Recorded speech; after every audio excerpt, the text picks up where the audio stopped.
I stood in the back of the church, dressed in black while everyone else shimmered in white and gold. The air was thick with perfume, roses, and lies. People whispered when they saw me slip in, but no one dared to stop me. Why would they? To them, I was just another bitter ex who couldn't let go. The organ swelled. She walked down the aisle, a veil floating like some angelic illusion. Everyone sighed at her beauty, at the fairy tale they thought they were witnessing. Only I knew the ending wasn't happily ever after. Because tucked beneath my calm smile was the truth, sharp as glass. Months of betrayal, tears, humiliation, repackaged into a single gift I'd been saving for today. The vows had barely begun when the sirens wailed outside. Heads turned. Murmurs rippled through the crowd. Her steps faltered. The doors burst open, and blue uniforms filled the sacred space. And in that moment, when her eyes finally met mine across the pews, the veil of her innocence shattered. When she locked eyes with me from the altar, she didn't see her groom, she saw the man who had just ruined her life. People always talk about first loves like they're fire, bright, reckless, unforgettable. But with her, it wasn't fire. It was something quieter, something that seeped into my bones and made me believe in permanence. We met in college, at a campus cafe where she worked part-time. She had this messy bun that never quite held her hair back, and she laughed too loud at things most people ignored. I remember ordering the cheapest coffee just to keep coming back, just to hear her laugh again. At first, she teased me. "You're only here because of me, aren't you?" I grinned like an idiot. "The coffee's terrible, so yeah, you're the only reason I keep wasting my money." That's how it started, little jokes, smiles across the counter, late-night texts that stretched into sunrise. Before I knew it, she was mine. Or at least, I thought she was. We built a rhythm. Long study nights at my apartment, her head on my shoulder while I highlighted textbooks. Midnight walks to the gas station for snacks. Whispered promises when we were too tired to keep our eyes open. She'd hold my hand and murmur, "You're my forever, you know that, right?" And I believed her. God, I believed every word. She had big dreams, graduate school, internships in cities far beyond what we could afford. So I picked up extra shifts. I sold my guitar, the one my father gave me, just to cover part of her tuition when her financial aid didn't stretch far enough. She cried when she found out. "You didn't have to," she whispered into my chest. "I wanted to," I told her. "We're a team, remember?" Her arms tightened around me. Always a team. We weren't perfect, but we were close enough. When her car broke down, I spent 3 weekends under the hood, covered in grease until it ran again. When my mother got sick, she was there in the hospital, holding my hand through every test result.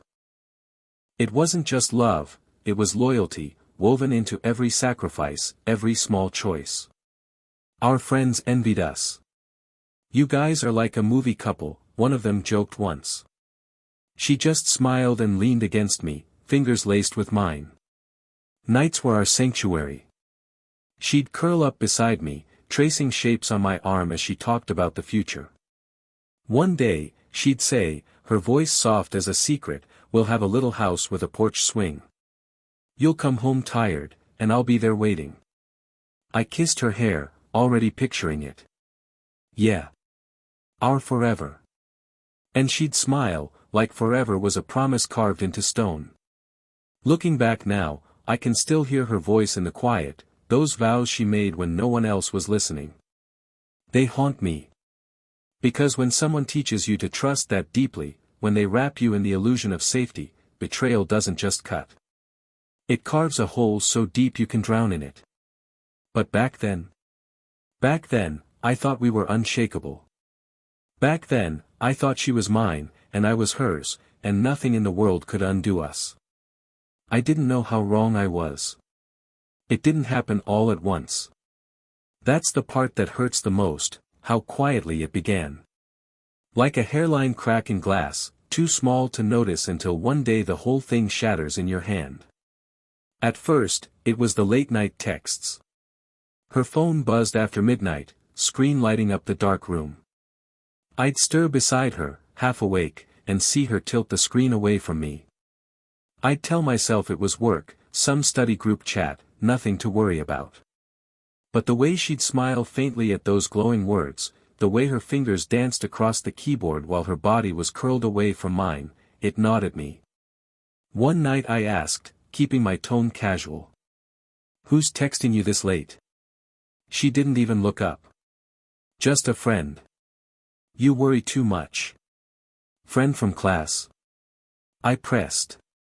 Her answer was sharp, too sharp for such a harmless question. "Does it matter? I can't talk to people now." The air went cold between us. I let it drop, told myself I was overthinking. She had always been social, always had people around her. That was who she was. And me? I was the fool who didn't want to be the jealous boyfriend. But it wasn't just the texts. It was the way she stopped leaning her head on my shoulder when we watched movies. The way she forgot to say goodnight in the voice she once said, soft and warm, like she was wrapping me in a blanket. It was the way her laugh changed, not gone, but reserved for someone else. We used to have this little ritual.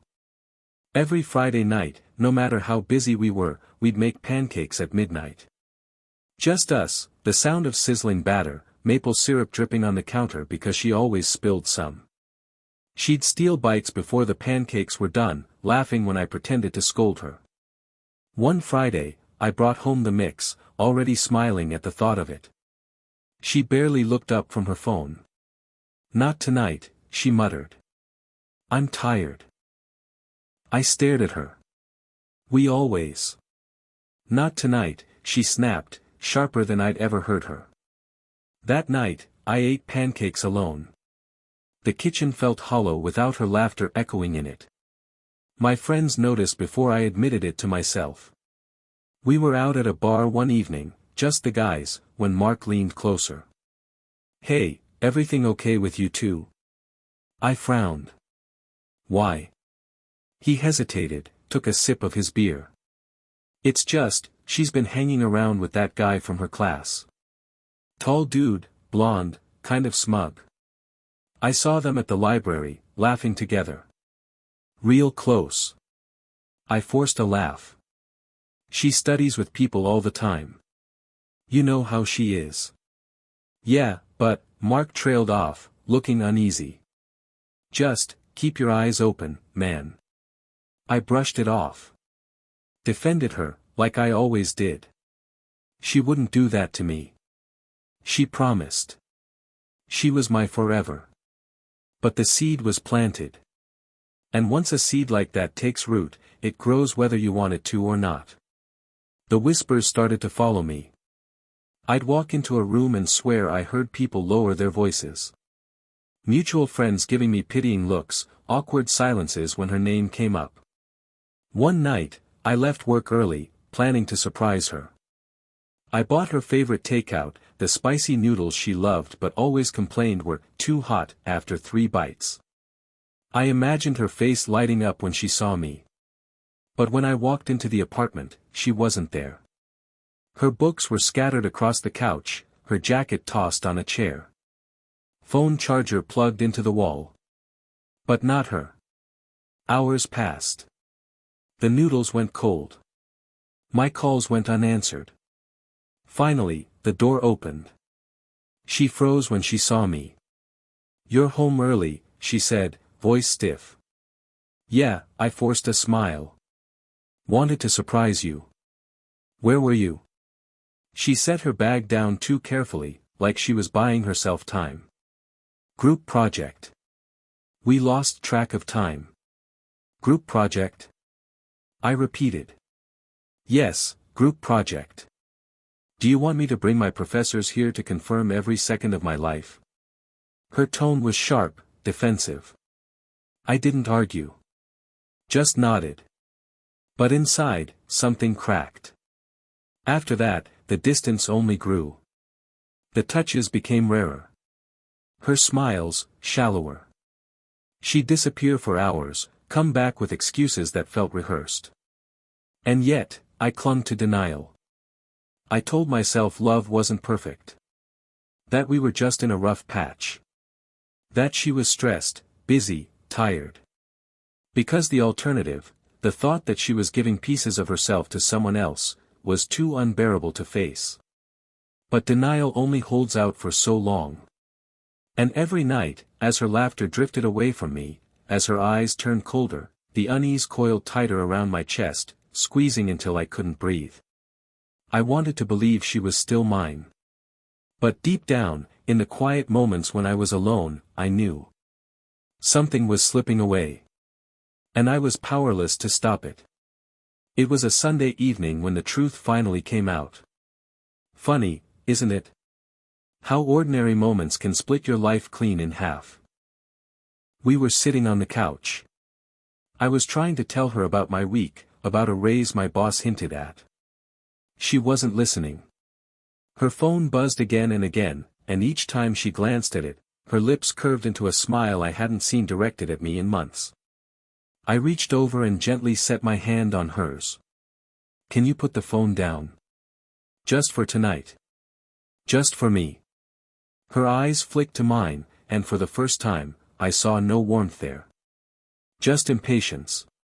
Resentment. Why are you always on edge? She snapped. Because I feel like I'm losing you, I admitted, voice breaking despite my effort to stay calm. That silence, God, it was worse than shouting. She didn't deny it. Didn't rush to reassure me. She just stared, lips pressed together, as if she was weighing whether the truth was worth saying out loud. Finally, she sighed. You are. The words punched the air out of me. What do you mean? She looked down at her hands. Then back at me with a kind of cold honesty that made me wish she'd lied instead. I've been seeing someone else. The world tilted. My chest constricted. Someone else. Her voice was almost calm, rehearsed. His name's Aaron. We met in class. It just happened.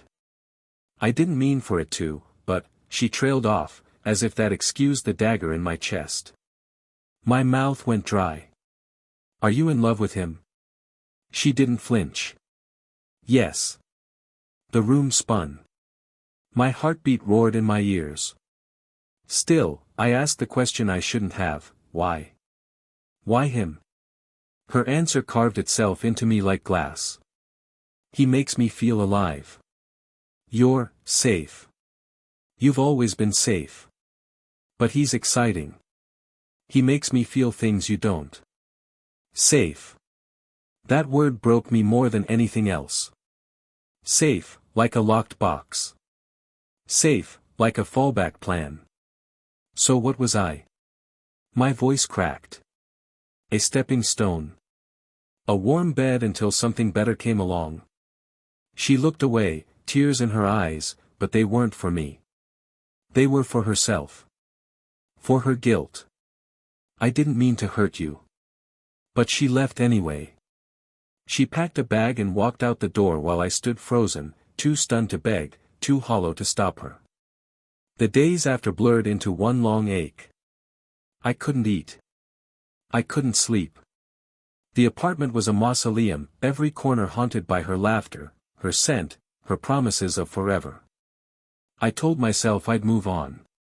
That I'd heal. But nights were the worst. Nights were when I heard her voice in the silence, whispering always a team. Nights were when the image of her with him twisted like a knife in my gut. Weeks turned into months. Slowly, painfully, I started to rebuild. I worked longer hours. I joined a gym. Sat with friends more, even when my chest felt too heavy for laughter. I wasn't healed, not really. But I was learning to live with the scar. Then she came back. It was raining the night she showed up. I opened the door to find her standing there, drenched, mascara running down her face. Please, she sobbed. Can we talk? Every instinct screamed to slam the door. To tell her she'd made her choice. But something colder in me made me step aside. She crumbled onto the couch, shivering, clutching a crumpled tissue. He cheated on me, she confessed, her voice breaking. Used me. Lied to me. I left everything for him, and he threw me away. I watched her, silent. Her pain was raw, but so was my rage. She reached for my hand, desperate. I made a mistake. I see that now. You're the one who's always been there. The one who's real. I should never have left you. Her eyes searched mine, wide and pleading. Marry me. Let's start over. I know I broke us, but I can fix it. I swear, I'll be the woman you thought I was. I'll be better. Her words might have melted me once. But now, they slid off the ice that had formed inside me. Still, I nodded. Soft, hesitant. Okay. Her sobs of relief filled the room. She threw her arms around me, whispering apologies, promises, forever. But inside, I felt nothing. No forgiveness. No warmth. Just the quiet burn of betrayal, cooling into something sharper. Because I know now. She hadn't come back out of love. She'd come back out of fear. Out of failure. I was her safety net, the backup plan she thought would always be there to catch her. And maybe I let her believe it. Maybe I smiled when she kissed me, wiped her tears, told her we'd be okay. But inside, I wasn't the man she left behind. Inside, I was already planning. And this time, I wasn't planning for forever. I was planning for the end. I learned about the engagement the way you learn about avalanches, first a distant rumble, then the world rearranges itself. A mutual friend sent a blurred photo at 2 a.m, her hand on his arm, a ring catching the light. The caption was a single emoji, confetti. My stomach dropped in a way that felt anatomical and obscene. Aaron. The name had become a dull, recurring ache. Seeing them together, so polished, so smug, turned that ache into something else, a steady, hot hunger for justice. Revenge isn't a word I'd use lightly. It sounded melodramatic. But that's what it was, a plan brewed in the black coffee of insomnia and stoked by memories of her easy lies. I didn't want theatrics at first. I wanted facts. I wanted proof that the person who had walked out of my life and then crawled back on merciless terms wasn't the saint she pretended to be. I started small, the way someone testing a door handles a key, public records, social media breadcrumbs, LinkedIn profiles. It's amazing how much people volunteer, addresses, business names, photos of receipts with corporate logos. People are loud and sloppy when they think they're in love. The first real sign of something ugly was a throwaway comment from a bartender friend who'd seen Aaron around business mixers. He's always talking about a startup, he said, wiping down the bar with a rag. But no one's heard of it. He's got investors, sure. Or at least he says he does. That was a clue. Scams breathe through the mouths of confidence. I started following that smell. I hired a private investigator. I know how that sounds, like a cliché from a movie, but I wasn't in the mood for romance or speeches. I needed someone with patience and access. The PI was a quiet man named Ruiz who smelled of cigars and coffee and had a folder of case histories that made me feel both comforted and complicit. I told him what I suspected and, most importantly, what I would not do: no breaking in, no illegal hacking, no violent confrontations. Ruiz nodded. He knew how to find paper trails and witness testimony the legal way. Paper turned out to be their Achilles heel. False companies need invoices, contracts, client lists. People living on lies make mistakes, they use personal emails on professional paperwork, they forget to separate their accounts, they brag to the wrong person. Ruiz found an LLC in Aaron's name that didn't exist on the better-known registries. A consulting firm with a social media presence filled with stock photos but no verifiable clients. Then, like a vein opening, banking relationships led to a small, lesser-known payment processor that serviced several sketchy businesses. One of those businesses had a recurring pattern of charged-back donations and refunds that mapped suspiciously to the types of promises Aaron was known to make: investment returns, exclusive memberships, early access tokens. I remember the night Ruiz handed me the folder with the first subpoena-ready documents. I sat at my kitchen table, the lamp casting a pale circle, and flipped through printed emails that read like romance letters from a con: "Trust me. Early investors will see 12 to 15% returns. We're scaling, we need one more round." There were screenshots of messages, Aaron to alleged clients, Aaron to her friends, full of charm and empty promises. There were also internal conversations revealing pressure and panic when things didn't add up. But evidence is more than documents. It's people. I needed witnesses who would be willing to speak under oath, or at least sit for recorded interviews. Ruiz found one, a former contractor who'd worked on the platform and left when he realized payments weren't clearing. There was an ex-employee who had kept emails in a folder, a woman who dated Aaron briefly and cried into her coffee because he'd promised her the world and vanished when she asked for details. Each meeting hardened something in me. My anger was no longer an amorphous flame, it had become a map. Every voicemail, every email, every awkward coffee with someone who'd been hurt by Aaron or swept up in their little empire layered into a dossier I held like a talisman. The more I learned, the less sympathy I felt for her sobs when she begged me to take her back.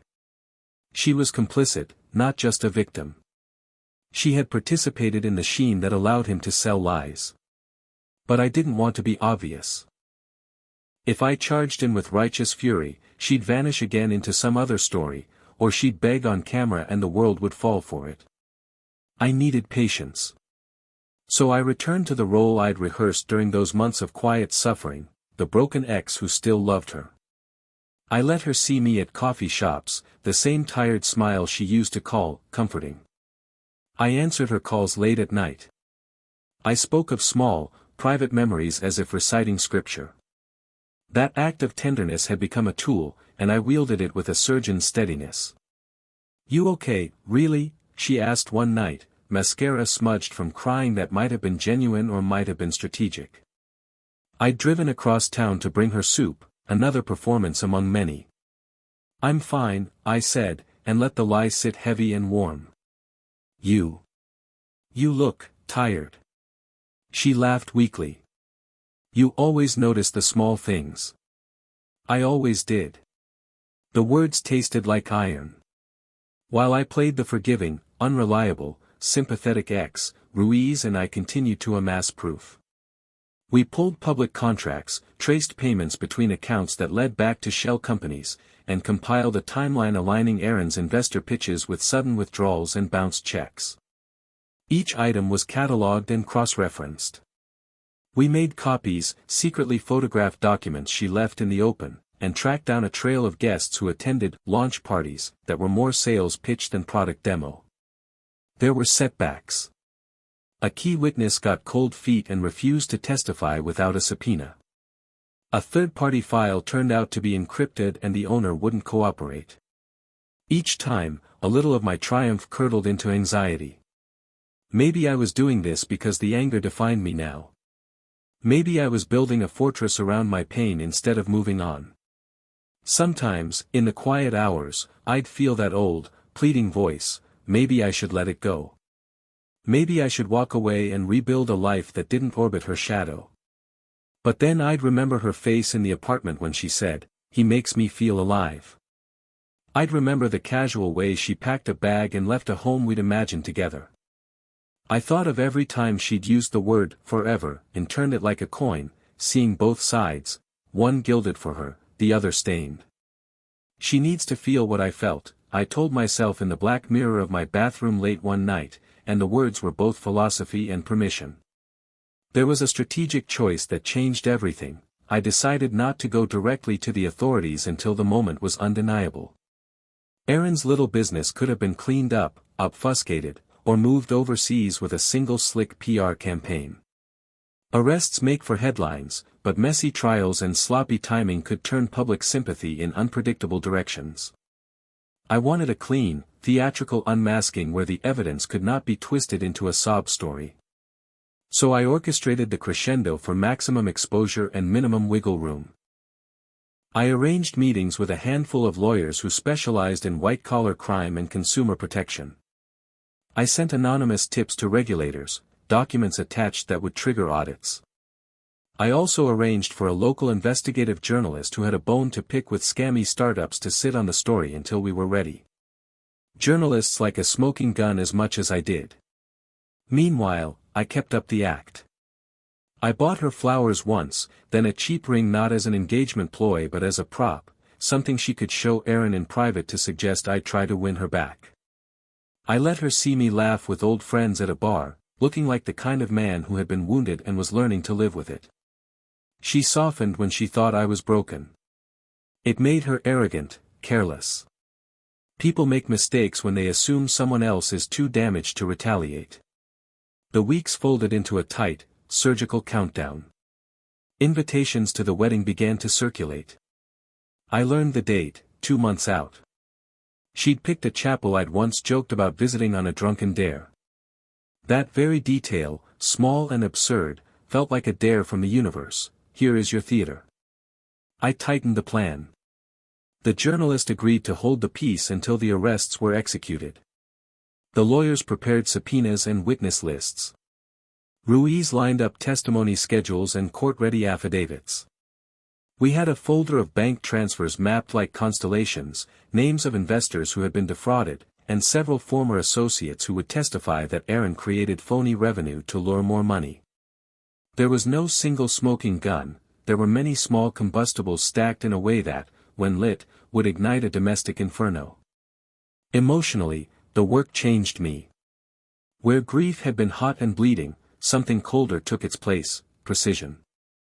I started to measure my actions, to think 3 moves ahead like a chess player who had been taught to hate a particular opponent. I rehearsed the tone I would take in public, calm, disappointed, resolute. I told myself that this wasn't about cruelty, it was about balance. She had taken my faith and filed it away as disposable. I was merely returning to accounting. Still, doubt shadowed me.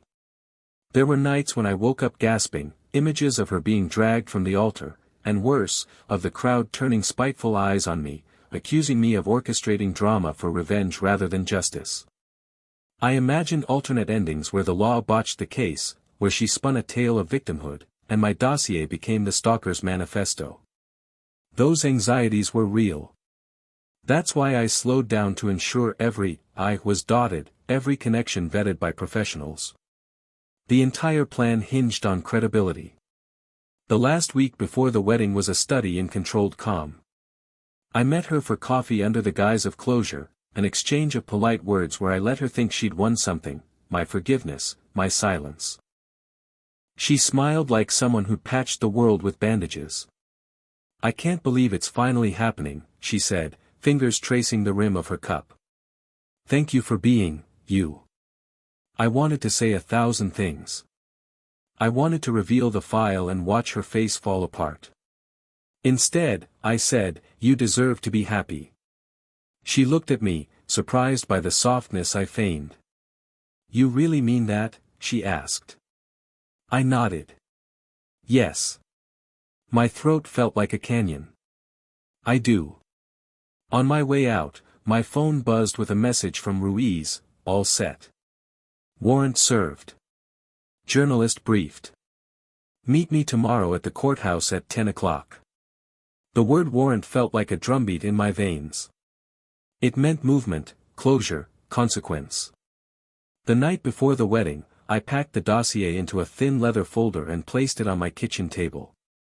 I didn't sleep. I sat across from the folder and watched the city lights blink like witnesses.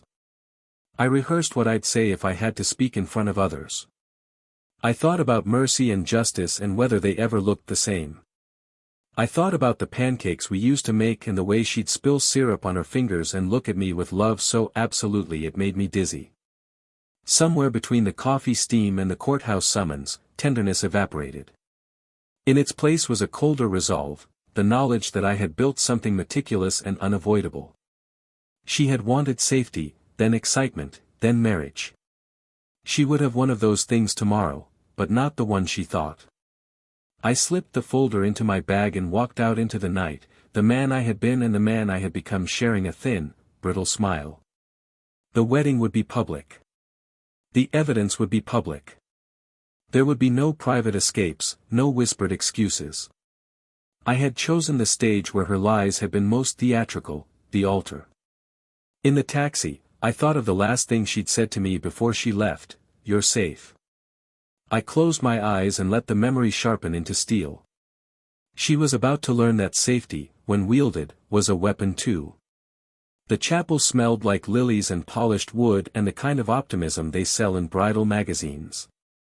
It smelled like everything she had stolen from me and tried to sell back as a promise. I walked slowly, hands in pockets, suit sharp enough to make people glance twice. I wanted them to see me and not understand. I wanted her to see me and not know whether I'd come to beg or to condemn. She saw me the moment I sat down. Her eyes found mine like a spotlight. For a beat she smiled, the smile that used to mean the whole world. Then, as if rehearsed, she smirked. A private, satisfied curl of the lip. She thought I'd come to watch her win. To be the sad, faithful audience while she married a man who'd made her laugh in ways I no longer could. The organ began. People stood. Her father walked her down the aisle. Hands twitched at programs. Phones lifted like 1,000 tiny altars to memory. Vows weighted like an executioner's rope. I felt steady.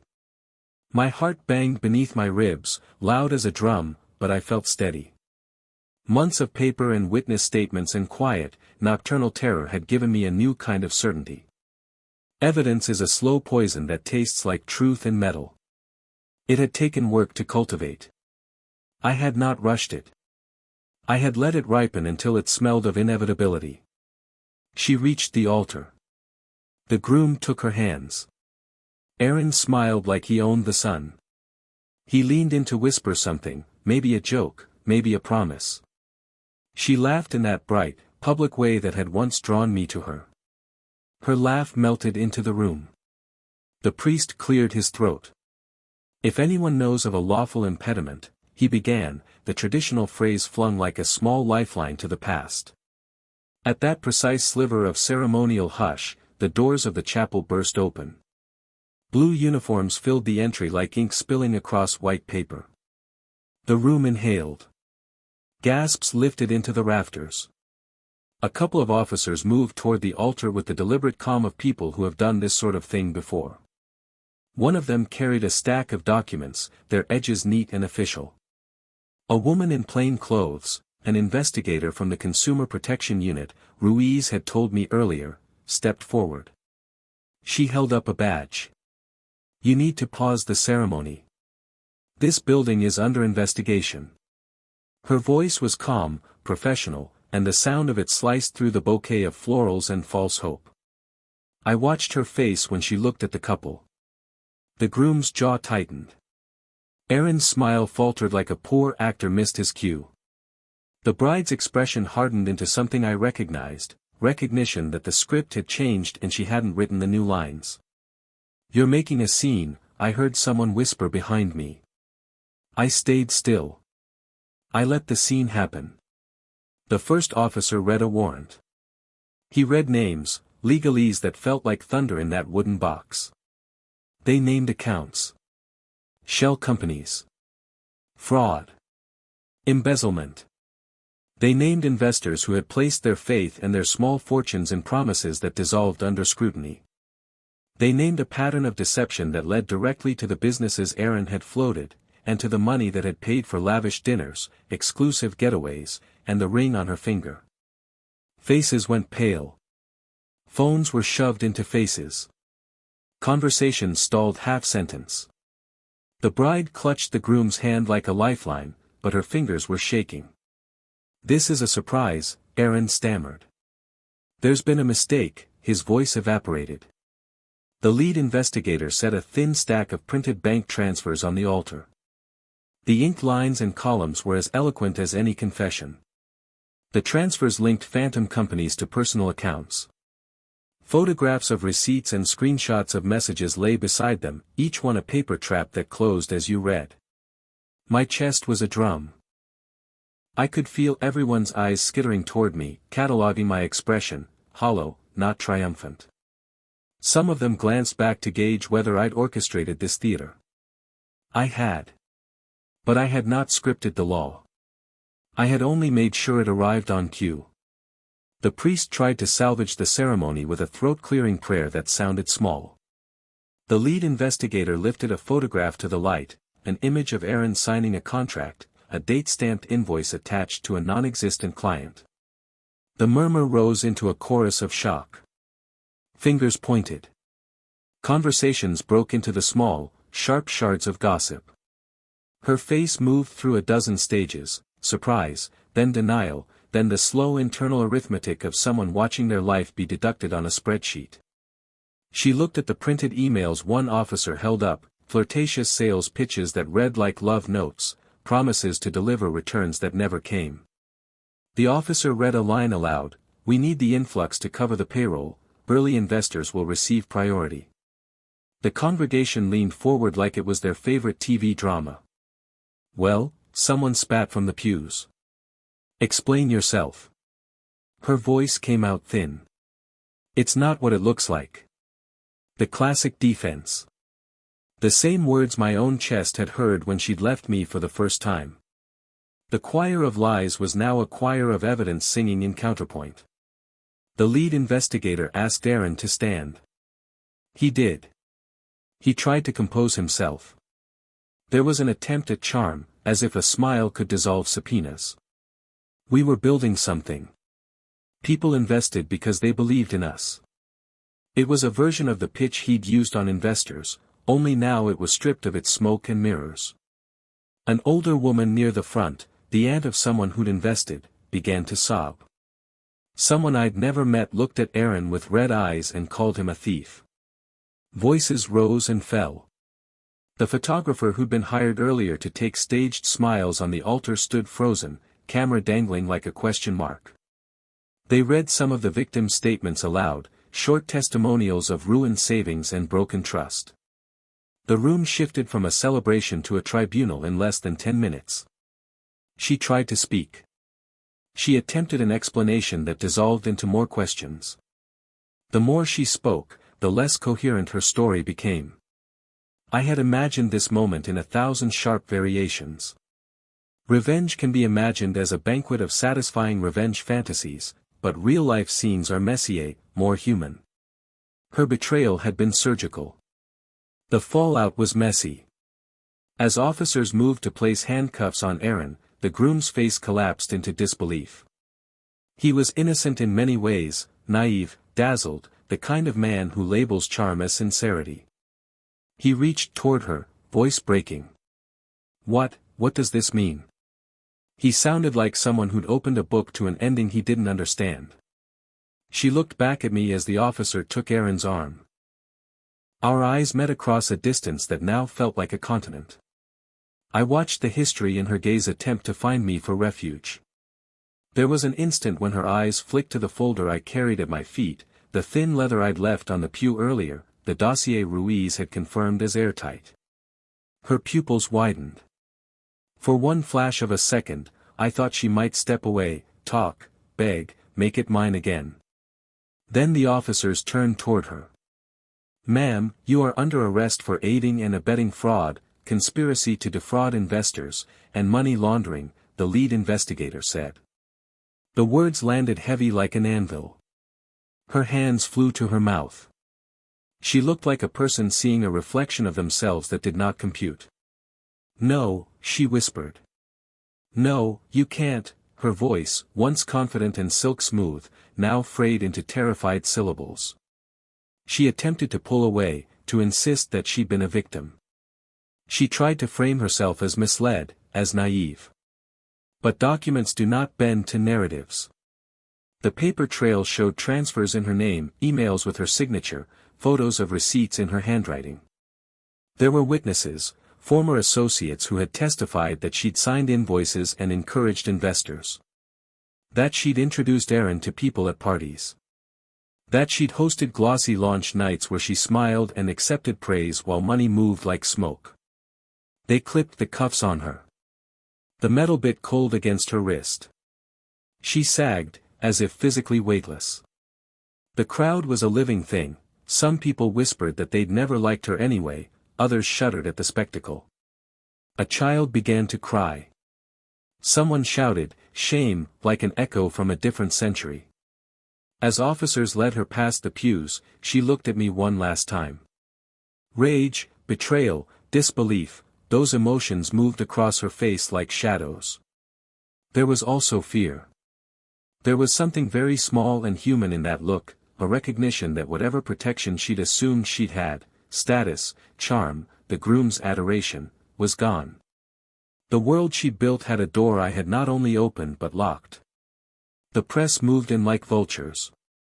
The investigative journalist I'd briefed earlier took pictures, notes, the angle of fury and vindication. I could see the flash of a camera capture the moment her veil fell back and the officer's hands took hold. It all looked cinematic, the stolen halo of the veil, the glint of metal on wrists, the whispered prayers turned into stunned silence. People looked at me then. Some with gratitude. A few with suspicion. A woman I knew from my college days mouthed, "Thank you." That word felt thin and enormous. It was not gratitude for vengeance so much as for truth. For the removal of a dangerous person from their lives. For the end of a con that had been allowed to infiltrate their friends and families. As the officers marched her out, she tried one more time. "Please," she begged, her voice small and ragged. "You don't understand," but it was all already understood. The law had done its work. My involvement would be filed in a neat line of testimony. Ruiz and the lawyers and the journalist would ensure that testimony matched the documents. The truth was now public property. Outside, the sirens that had not been necessary for entry now wailed in full, a soundtrack to the collapse. The bouquet on the altar lay tossed like a casualty. The groom stood pale and hollow. Guests filed out in clusters, some whispering, some crying, some shaking their heads. A few audience members lingered, their faces lit with the kind of curiosity that eats at privacy. I remained in my seat until the chapel emptied. I let it all wash over me, the shocked faces, the murmured condemnations, the way the light hit the scattered petals on the floor. I felt no exultation. There was no music in me. There was only a steady, cold calm that followed. Justice had happened the way I'd wanted it to, clean, public, undeniable. She caught my eye one final time as they passed.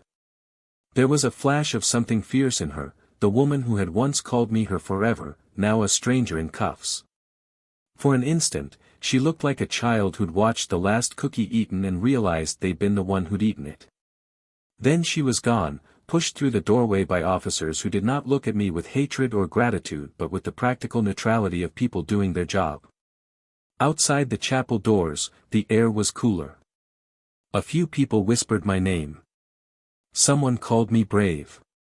Someone called me cruel. Both felt true. I had weaponized steadiness and paperwork, I had taken a wound and turned it into a decision that spared others from the same harm. When the last echo of footsteps faded and the crowd dissolved into the afternoon, I stood and walked out into the light. The city seemed unchanged, terrible and ordinary at once. I carried nothing with me but the memory of her eyes as the iron bit into her wrists, the jagged cocktail of fury, betrayal, and disbelief that had once been mine to feel. They told the journalists things. They took statements. They asked me questions. Did I expect this? Had I wanted this? I said what I'd rehearsed, that I sought the truth, that I wanted the victims made whole, that justice was not personal but necessary. It was mostly true. Revenge had been dressed up as justice. Justice had a finer face, revenge had a simpler pulse. Later, when the dust settled and lawyers wrote their reports and prosecutors prepared indictments, people would say the wedding was the day the facade fell. Some would call it poetic. Some would call it cruel. I called it inevitable. I did not gloat. I did not dance. I let the moment pass through me and become a memory. There would be hearings and trials and more pain. Public humiliation rewrites lives in ways that don't end at an altar. I had not delivered a punishment, I had set consequences into motion. Walking away, a woman I barely knew stepped up and touched my arm. "You did the right thing," she whispered. Her words landed soft and heavy. Maybe she was right. Maybe not. But when I turned and saw the chapel doors close behind me, I felt something shift, small and final. A chapter closed. A ledger balanced, if only for a time. She once told me I was safe. That night I learned that safety can be an instrument. She learned it the way people learn the hardest lessons, publicly, with witnesses, and the click of metal as an ending. The trial dragged on for months. Headlines bloomed like weeds, her name, his name, mine in the footnotes. Every time I opened the news, there she was, pale under fluorescent lights, trying to smile in the courtroom like charm could erase paper trails. It couldn't. I didn't go to every hearing. I didn't need to. The evidence spoke louder than I ever could. Witnesses lined up, statements read, accounts frozen. What was once a wedding registry became a list of seized assets. What was once a veil became a mugshot backdrop. People asked me if I felt vindicated. If the weight was finally gone. I told them the truth, weight doesn't vanish, it shifts. The hole she left in me never closed. I just learned how to build walls around it, brick by cold brick. One night, months after the sentencing, I found myself back at the cafe where we first met. The tables were newer, the staff younger. Nobody knew our story there. Nobody saw the ghost of us sitting in that corner booth, laughing over burnt coffee. I watched the steam curl from my cup and thought about how fragile forever really is. She had called me her forever. She had promised me loyalty, trust, and love. And then she confessed to another man, walked away, and tried to come back as though my heart were a spare room she could rent when her world collapsed. But I didn't have a spare room. I was the wrecking ball. Her last look at me, in that chapel, is burned into my memory. Rage. Betrayal. Disbelief. The same emotions she once carved into me. Only this time, she couldn't walk away. This time, she was dragged out in cuffs, while I stood untouched. The truth is, I didn't need her to love me anymore. I needed her to feel me. To understand what it was like to have your life torn down in front of an audience. To choke on shame. To know safety can be a weapon and forever can be a curse. She once told me I'd never be enough to build a life with. Turns out, I was more than enough to end hers.